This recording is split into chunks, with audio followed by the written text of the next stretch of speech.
ఆలోచించాల్సిన ముఖ్యమైన అంశాలు మీలో ఒక కొత్త భావన వచ్చే విధంగా దేనికోసం ఈ ప్రయాణం అని తెలపాల్సిన బాధ్యత కూడా మన పైన ఉందని మన పార్టీ అధ్యక్షులు పవన్ కళ్యాణ్ గారు ఎప్పుడు చెప్తూ ఉంటారు.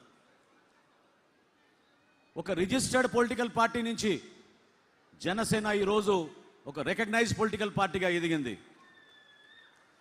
దాని వెనక ఎంతోమంది కృషి చేశారు. ఇందాక యువత ఎంతోమంది మాట్లాడారు.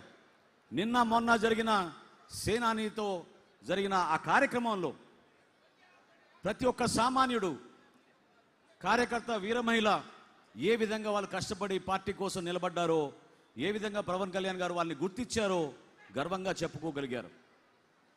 ఈరోజు ఇందాక మహిళ అక్కడ గ్లాస్ సింబల్ పట్టుకుని ఆమె చూపిస్తూ ఉంటే మనకి ఈ రికగ్నిషన్ ద్వారా ఈరోజు జాతీయ స్థాయిలో మన రికగ్నైజ్ పొలిటికల్ పార్టీగా ఎదిగితే మనకి ఆ గ్లాస్ సింబల్ పర్మనెంట్గా జనసేన పార్టీ అభ్యర్థులకు ఎక్కడ పోటీ చేసినా మనం సాధించుకోగలిగాం. దాని వెనక ఏమాత్రం స్వార్థం లేకుండా సుదీర్ఘమైన ప్రస్థానం చేసిన మన నాయకుడిది. ఆ స్ఫూర్తి మీరందరూ కూడా నిలుపుకోవాలి. కార్యక్రమం ప్రారంభంలో వీర మహిళ గోవిందమ్మ గారిని ఎందుకు మనం గుర్తించాం, ఎందుకు ఆ గౌరవం ఇచ్చాం? ఎందుకంటే మరువలేని సంఘటన అది. అర్ధరాత్రి పూట మన అధ్యక్షుడిని ఆ రోజు నిర్బంధించి నోవోటెల్లో పెడితే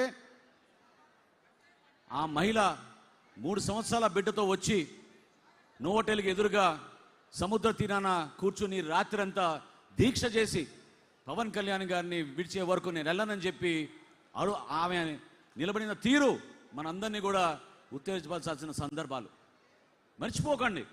ఎందుకంటే ఈ రోజున కొంతమంది ఆవేశంతో, కొంతమంది అనుభవం లేక పార్టీ గురించి, ఆయన పడిన కష్టాల గురించి మర్చిపోయి క్షేత్రస్థాయిలో జరుగుతున్న కొన్ని వాస్తవ పరిస్థితులను ఆధారం చేసుకుని మమ్మల్ని ఎవరు పట్టించుకోవడం లేదనుకుంటున్నారు. ప్రభుత్వం వచ్చి 14 మాసాలైంది. పరిపాలన పైన ఒక పట్టు తెచ్చుకోవాలి.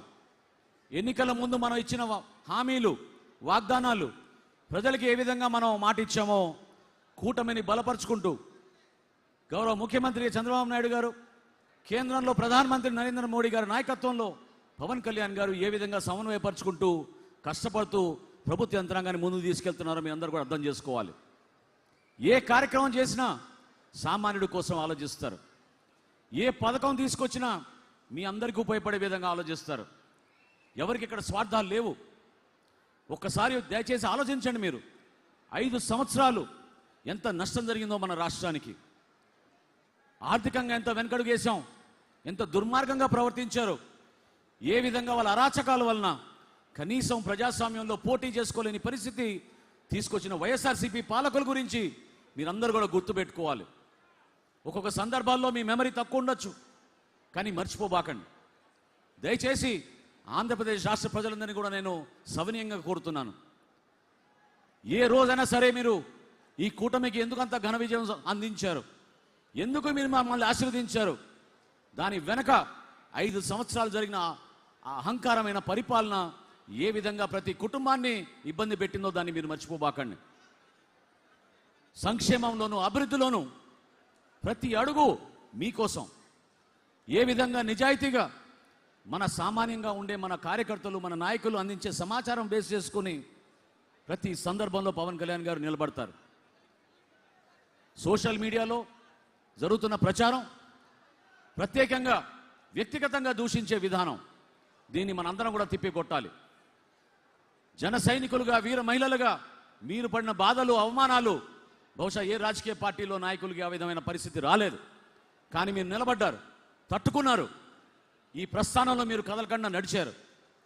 మన వీర మహిళలకి జరిగిన అవమానాన్ని మీరెవరు కూడా మర్చిపోకూడదు. కానీ ఈ సందర్భంలో మేము గుర్తు చేస్తున్నాను, దయచేసి మీరెవ్వరు కూడా వ్యక్తిగత ఆరోపణలు చేస్తూ వ్యక్తిగతంగా ఒకరిని దూషించాల్సిన అవసరం లేదు. కార్యక్రమాల గురించి తెలుసుకోండి. మన పార్టీ చేస్తున్న కార్యక్రమాల గురించి సమాచారం తెప్పించుకోండి. వాటి గురించి మీరు మాట్లాడండి, బలంగా తీసుకెళ్ళండి. ఏ విధంగా మనం మన కూటమి ప్రభుత్వంలో భాగస్వాములుగా మనం అద్భుతమైన కార్యక్రమాలు చేస్తున్నామో అది అందరికీ తెలియజేయండి. ఇది మన బాధ్యత. అంతేగాని ఈరోజు నిన్న మేము రిషికొండకి వెళ్ళాం. ఇది చాలా ఆశ్చర్యకరమైన విషయం. 453 కోట్ల రూపాయలతోటి తన నివాసం కోసం ఖర్చు పెట్టుకుంటే ఒక మహానుభావుడు ఈరోజు పత్రికలో రాస్తారు, పైనుంచి పెచ్చులూడిపై పడిపోతే 4 అంగుళాల దూరం పడింది, అది కావాలని జరిపారు. అక్కడ నీళ్లు కూడా ఎక్కడి నుంచో వచ్చినట్టు ఒక పత్రికల్లో సగం పేజీ రాశారు ఇవాళ. అంటే ఇంతకన్నా దుర్మార్గమైన ఆలోచనలు ఉంటాయి చెప్పండి? మేము అక్కడ వెళ్ళినప్పుడు హడావిడిగా మేము పోయి 4 ముక్కలు ఎరగొట్టి నీళ్ళేసి ఈ విధంగా కట్టారని చెప్తామా? అంత అవసరమా? అసలు నువ్వు ఎందుకు 453 కోట్ల రూపాయలతోటి నీ సొంత ఇంటి కోసం ఖర్చు పెట్టావు చెప్పాలి జగన్మోహన్ రెడ్డి గారు. ఋషికొండలో పర్యావరణానికి జరిగిన నష్టం, రాష్ట్ర ప్రజల్ని మోసం చేసి ఏ విధంగా డబ్బుల్ని దుర్వినియోగం చేసి సొంత అవసరాల కోసం వాడుకున్నారో ప్రజలకి జవాబు చెప్పాలి.